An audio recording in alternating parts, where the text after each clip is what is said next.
Hello student, मैं doctor Hansa Thakur, assistant professor economics, government college Bori, दुर्ग।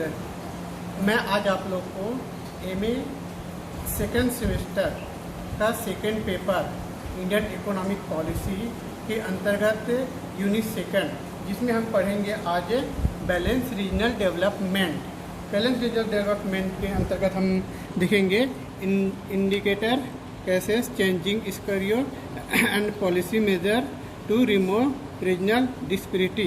तो जिसके अंतर्गत आज हम देखेंगे अर्थ देखेंगे, इसकी आवश्यकता देखेंगे, क्षेत्रीय संतुलन की, फिर इसके बाद मेन फैक्टर क्या है रिस्पॉन्सिबल रीजनल डिस्पैरिटी। इसके बाद मेन इंडिकेटर, इसके कारण क्या है, संरक्षण क्या है, इसको हम देखेंगे। फिर जो क्षेत्रीय असंतुलन को दूर करने के लिए क्या डेवलपमेंट पॉलिसी अपनाया गया था उसको देखेंगे।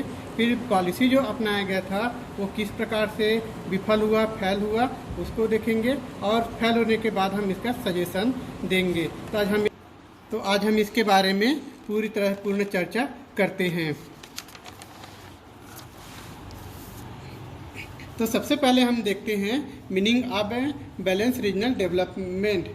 तो इसका अर्थ यहाँ लगा कि भारत के संदर्भ में पहले देखा जाता था कि जो भारत का विभाजन हुआ था वो भाषा के आधार पर हुआ था। फिर बाद में देखा गया कि आयोजन जो हुआ था, आयोजन के हिसाब से क्या पिछड़ा हुआ इलाका अलग किया गया और जो डेवलपमेंट अलग हुआ।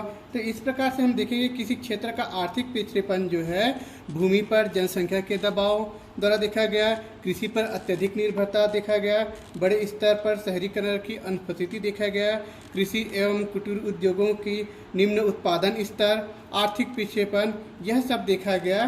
तो इसका अर्थ यह लगाया जा सकता है कि क्षेत्रीय संतुलित अर्थ मतलब है राज्य से क्षेत्र का वह औद्योगिकरण होता है जिसमें समान स्तर पर नहीं हुआ है, इसमें अनबैलेंस होता है। फिर यहाँ पर देखने को मिलता है what is balance regional development. एक क्षेत्रीय संतुलन विकास से आशय है नियोजित निवेश का देश के विभिन्न क्षेत्रों में।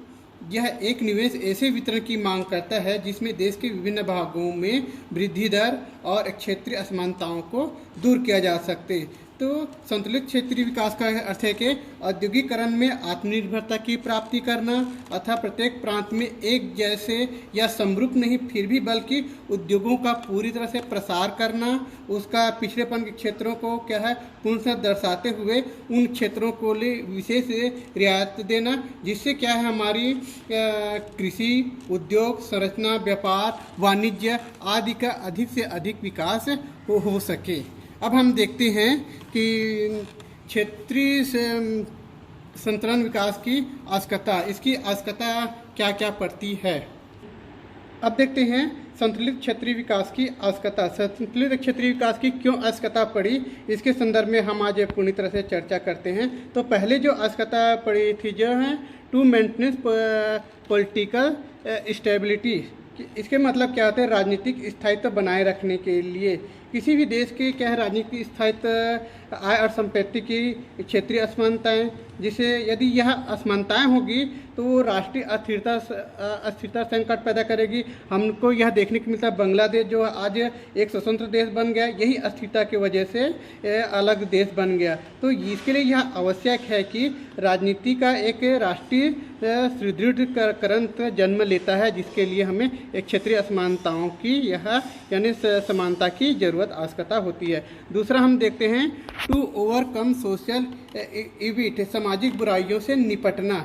एक क्षेत्रीय विकास बड़े शहरों और कस्बों में उद्योगों के स्थायीकरण के साथ सामाजिक बुराई को दूर करने के लिए आवश्यक होती हैं। यानी संतुलन, वहाँ यदि औद्योगिक क्षेत्र है तो वहाँ शोर होगा, निवासियों का जो वहाँ निवास कर रहे हैं वहाँ के लोगों का स्वास्थ्य पर भी विपरीत प्रभाव पड़ेगा।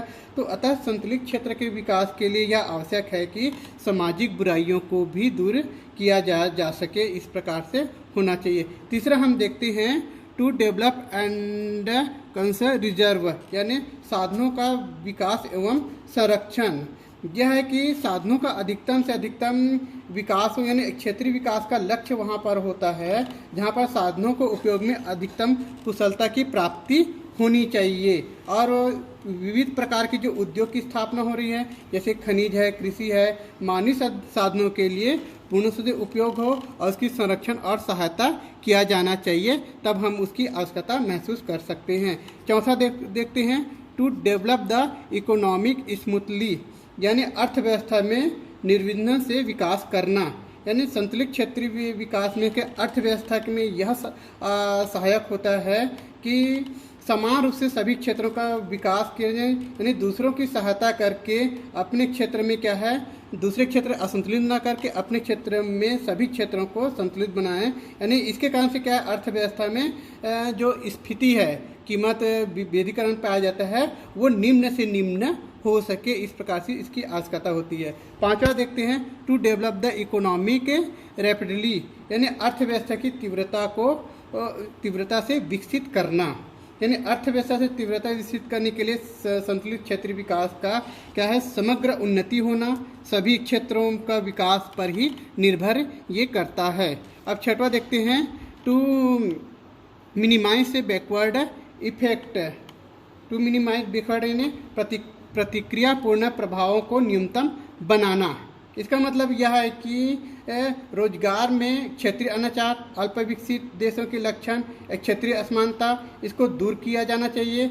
ये असमानताएं क्या है, प्रवास है, पूंजी का संचय है, व्यापार आदि का है, जिसके वजह से क्या है, हमारी व्यापार तीव्र नीति, हम व्यापार को तीव्र करेंगे, जिसके क्या है, पीछे क्षेत्र में युवाओं को सक्रिय स्थानांतरण करेंगे, प्रगतिपूर्ण उनके कार्य क्षमता का विकास होगा, आर्थिक गतिविधियों में जो पूंजी का चलन होगा, मानवीय चलन होगा, जिससे क्या है, पीछे क्षेत्र में पूंजी की कमी को दूर किया जा सके।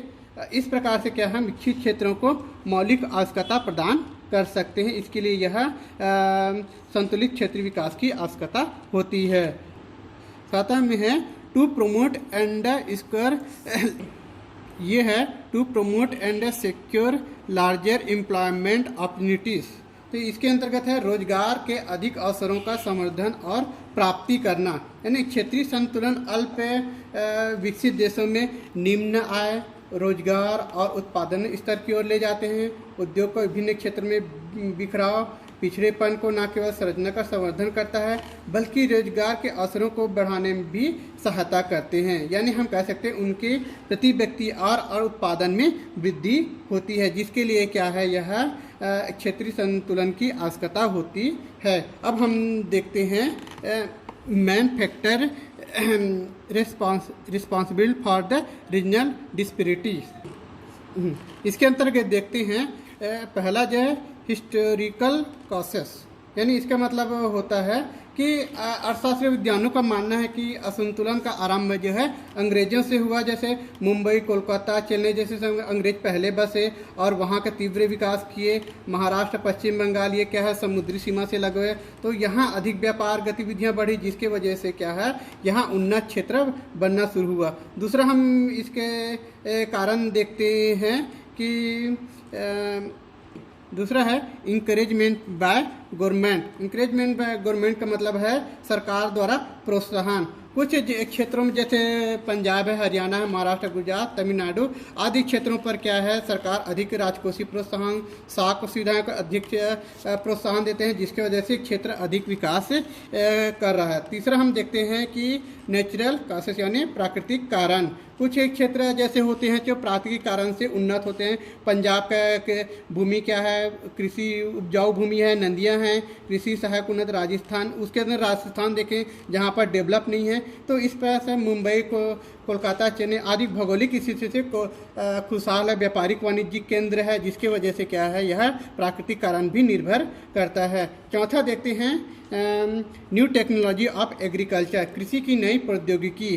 कृषि की नई प्रौद्योगिकी है जो है कुछ क्षेत्रों में ही ज़्यादा देखने को मिला है। जैसे हम देखते हैं कि हरित क्रांति आया जो पंजाब, हरियाणा, यूपी, तमिलनाडु को कुछ क्षेत्रों में अधिक स्पष्ट देखने को मिलता है यहाँ, क्योंकि यहाँ नई कृषि तकनीक अभी राज्यों में तीव्र विकसित हुआ है। अगला देखते हैं attitude and quality of people, लोगों में अभिवृत्ति और उनके गुण।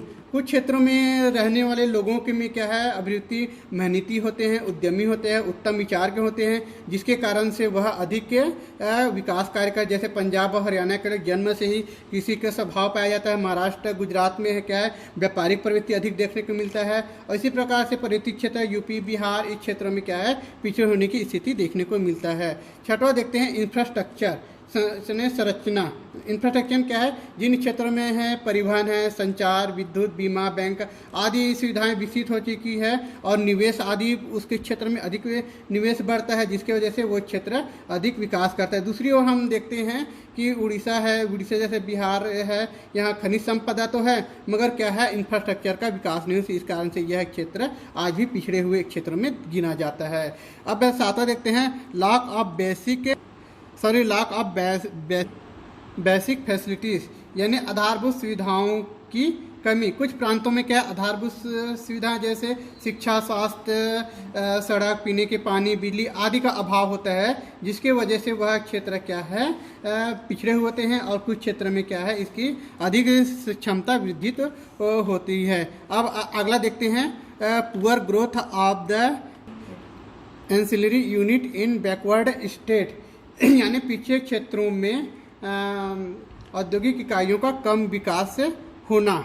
कम विकास होने का मतलब यह है कि इन क्षेत्रों में क्या है, सरकार बड़ी संख्या में औद्योगिक इकाइयों की स्थापना किया गया है और सरकार का मानना है कि बड़े इकाइयों औद्योगिक इकाइयों से क्या है, क्षेत्र में अधिक विकास हुआ है। और वहाँ जहाँ बड़ी औद्योगिक इकाई है, जहाँ पर अन्य उद्योग विकसित नहीं हो पाए, जिसके कारण से क्षेत्र पिछड़े हुए होने की स्थिति देखने को मिलता है। अगला हम देखते हैं less initiative on the part of state government, यानी राज्य सरकार को पहल की कम भावना। कुछ राज्यों की सरकार जैसे बिहार, मध्य प्रदेश, राजस्थान इत्यादि जो है वो अधिक ध्यान नहीं देते, यानी विकास के कार्य पर अधिक ध्यान नहीं देते। और कुछ राज्य हैं जो अधिक विदेशी कंपनियों को आकर्षित करना और उसके लिए कुछ प्रोत्साहन देना, कानूनी व्यवस्था ठीक करना, शांति बनाए रखना, इसके लिए क्या है, राज्य सरकार ही अधिक से अधिक अधिकतम ध्यान देते हैं, जिसकी वजह से क्या है, एक क्षेत्रों में विकास की संभावना बनती है। अब अगला देखते हैं, अगला है defective lending policy of a financial institution, यानी इसका मतलब है वित्तीय संस्थाओं की त्रुटिपूर्ण ऋण नीति। कुछ क्षेत्रों में हम देखते हैं कि वित्तीय संस्थान हैं जो राज्य जैसे महाराष्ट्र, गुजरात, पंजाब, हरियाणा कुछ राज्य हैं, वहाँ पर क्या है, अधिक राज्यों में ऋण की प्राप्ति होती है और कुछ है जैसे असम, बिहार आदि में वित्तीय संस्था बहुत कम है, जहाँ ऋण की प्राप्ति नहीं हो पाती, जिसके वजह से यह क्षेत्र पिछड़े होने की स्थिति पाया जाता है। अगला देखते हैं पॉलिटिकल स्टेबिलिटीज़। पॉलिटिकल इसमें राजनीतिक अस्थिरता। कुछ क्षेत्र में क्या है, राजनीतिक अस्थिरता की वजह से क्या है, वह क्षेत्र बार बार जैसे राज्य सरकार बदलना, सरकारें बदलना, इसके वजह से क्या है, वह दीर्घकालीन विकास योजना का निर्माण नहीं हो पाता, जिसकी वजह से वह राज्य अधिक से अधिक पिछड़ने की स्थिति देखने को मिलता है। अगला हम देखते हैं main indicator of regional imbalance. इसका मतलब वो होता है कि क्षेत्रीय असंतुलन के क्या मुख्य संकेतक क्या है, इसको हम देख लेते हैं। तो पहला मुख्य संकेतक है पर कैपिटा इनकम, प्रति व्यक्ति आय। प्रति व्यक्ति आय कुछ प्रांतों में क्या है, कृषि वृद्धि, औद्योगिक विकास में अंतर समानता अधिक मिलती है, आय की भिन्नता मिलती है। जैसे पंजाब, हरियाणा जैसे अधिक शिक्षित क्षेत्र है, उर्वरता की अधिक अच्छी स्थिति देखने को मिलता है, यानी कृषि उत्पादन अच्छी है, जिसकी वजह से यहाँ प्रति व्यक्ति आय अच्छा है। उसके विपरीत देखें हैं मध्य प्रदेश, बिहार, उड़ीसा, यहाँ प्रति व्यक्ति निम्न देखने को मिलता है। तीसरा हम इसके इंडिकेटर देखते हैं कि पॉपुलेशन बिलो पॉवर्टी लाइन, निर्धनता रेखा से नीचे की जनसंख्या। निर्धनता रेखा से मतलब यह भी क्षेत्रीय असंतुलन और असमानताओं का निर्माण करती है। जैसे हम बहुत से राज्यों में देखते हैं कि जैसे हिमाचल प्रदेश है, बिहार, इसमें अधिक, मध्य प्रदेश, इसमें अधिक पॉपुलेशन क्या है, निर्धनता जीवन जी रही है। और बहुत से क्षेत्रों में देखते हैं कि दिल्ली है, महाराष्ट्र है, गुजरात है, यहाँ पॉपुलेशन यानी गरीबी दर बहुत कम है, जिसकी वजह से यह असमानता देखने को मिलता है। तीसरा यह है जो है इलेक्ट्रिफिकेशन यानी विद्युतीकरण। विद्युतीकरण क्या है, कुछ क्षेत्रों में कुछ प्रांतों में क्या है, यहाँ विद्युत का अधिक विकास हुआ है। जैसे हरियाणा पंजाब में 7% विद्युत है। उसी प्रकार से हम देखें असम, बिहार, राजस्थान, अरुणाचल प्रदेश, या इसमें विद्युतीकरण कम देखने को, इस कारण से यहाँ पिछड़ी हुई स्थिति देखने को मिलता है। अब देखते हैं एग्रीकल्चर आउटपुट पर कैपिटा, प्रति व्यक्ति कृषि उत्पादन। कुछ राज्यों में क्या है, कृषि पर निर्भरता अधिक होने के कारण से वहाँ निम्न उत्पादकता अधिक तो मिल, जैसे हम देखते हैं कि पंजाब हरियाणा यहाँ कृषि उत्पादन अधिक उन्नति है। उसके विपरीत क्या है, उड़ीसा, नागालैंड, बिहार, यहाँ क्या है कि अभी भी क्या है, पुरानी पद्धति से ही अभी खेती किया जाता है, जिसके वजह से यहाँ कृषि उत्पादन निम्न स्थिति देखने को मिलता है। अब देखते हैं अर्बनाइजेशन यानी शहरीकरण। शहरीकरण जिस क्षेत्रों में अधिक देखने को मिलता है, जैसे महाराष्ट्र, तमिलनाडु, गुजरात, कर्नाटक प्रांतों में शहरीकरण जनसंख्या अधिक है, जिसके वजह से यह विकास कर रहा है। दूसरी ओर उड़ीसा है, मध्य प्रदेश है, असम, नागालैंड, हिमाचल प्रदेश, यहाँ शहरीकरण कम है, जिसके वजह से यहाँ विकास कम हुआ है, जिसके एक इंडिकेटर देखने को मिलता है। अगला जो है वो है ट्रांसपोर्ट एंड कम्युनिकेशन, यातायात और संचार। यातायात संचार जिस क्षेत्रों में क्या है, यातायात है, संचार, बैंक, बीमा, सार्वजनिक स्वास्थ्य, शिक्षा है, उस क्षेत्र अधिक विकास किए हैं, और जिस क्षेत्र में यह कमी है वहाँ विकास भी कम देखने को मिलता है। फिर देखते हैं इंडस्ट्रियलाइजेशन यानी औद्योगिकीकरण। कुछ प्रांतों में क्या है, औद्योगिकीकरण स्तर भी भिन्न भिन्न है। जैसे बिहार, उड़ीसा, मध्य प्रदेश, राजस्थान, कुल आय में उद्योगों की जो भाग है 10 से 12%, जबकि महाराष्ट्र, बंगाल, हरियाणा में क्या है, उसका दर जो है ऊंची है, जिसके कारण से औद्योगिक निर्भरता भी इस क्षेत्र में अधिक देखने को मिलता है। अब अगला देखते हैं lack of finance. Lack of finance का मतलब है वित्त का अभाव। कुछ क्षेत्र में जो वित्तीय संस्थाएं क्या विकास योजना के लिए धन देने के लिए झिझकती है, जैसे जहां पर अशांति क्षेत्र है, जहां पर सुरक्षा क्षेत्र है, वहां पर फाइनेंशियल क्षेत्र भी कम देखने को मिलता है। अगला देखते हैं पॉलिटिकल प्रेशर, जहां राजनीतिक दबाव देखने को मिलता है। जैसे राजनीतिक दबाव हस्तक्षेप अधिक होता है, वहां कम विकास देखने को मिलता है। जहां स्वतंत्र राजनीति होती है वहां पर क्या है, अधिक से अधिक विकास देखने को मिलता है। अब देखते हैं development policy for removing regional imbalance. इसके अंतर्गत है क्षेत्रीय संतुलन को हटाने के लिए विकास की सरकार की क्या क्या नीतियां रही हैं। तो पहले जो नीतियां रही हैं कि transfer of resource of backward area, साधनों का पीछे क्षेत्र में स्थानांतरण किया जाना, यानी राजकोषीय स्थानांतरण नीति के अंतर्गत क्या है, केंद्र से प्रांतों की ओर स्थानांतरण किया जाना चाहिए। और जहां वित्त आयोग है, केंद्रीय सरकार की सहायता है, वो अधिक जो पिछड़े क्षेत्र में अधिक से अधिक किया जाना चाहिए। अब अगला देखते हैं स्पेशल एरिया डेवलपमेंट प्रोग्राम, यानी क्षेत्र विकास के कार्यक्रम, विशेष क्षेत्र विकास कार्यक्रम। जो पर्वतीय क्षेत्र है, जनजाति क्षेत्र है, सुखद क्षेत्र है, इसके लिए विशेष क्षेत्र विकास प्रोग्राम चलाया जाना चाहिए, जिससे क्षेत्र में असंतुलन नहीं होना देखने को मिलना चाहिए। अब अगला देखते हैं incentive for promotive investment in backward area, यानी पिछड़े क्षेत्र में निवेश बढ़ाने के लिए प्रोत्साहन। पिछड़े क्षेत्र में निजी निवेश को बढ़ाने के लिए राजकोषीय प्रोत्साहन देना चाहिए, जिसे केंद्र राज्यों के सार्वजनिक क्षेत्र के वित्तीय संस्थाओं द्वारा अधिक से अधिक उसमें राहत दिया जाना चाहिए। अब इसके क्या राहत दिया जाना चाहिए कि आयकर में रियायत दिया जाना चाहिए, जो पिछड़े क्षेत्र में अधिक रियायत देना चाहिए। और क्या देखें, कर अवकाश होना चाहिए, कि कर अवकाश में बजट में क्या है, अधिक शिक्षा का अवकाश दिया जाना चाहिए, जिससे क्या है वो अधिक से अधिक विकास करना चाहिए। और अगला देखने को मिलता है कि सेंट्रल इन्वेस्टमेंट सब्सिडी स्कीम होना चाहिए, केंद्रीय निवेश का अनुदान योजना देखने को, इसमें अधिक से अधिक, तभी इसके क्या है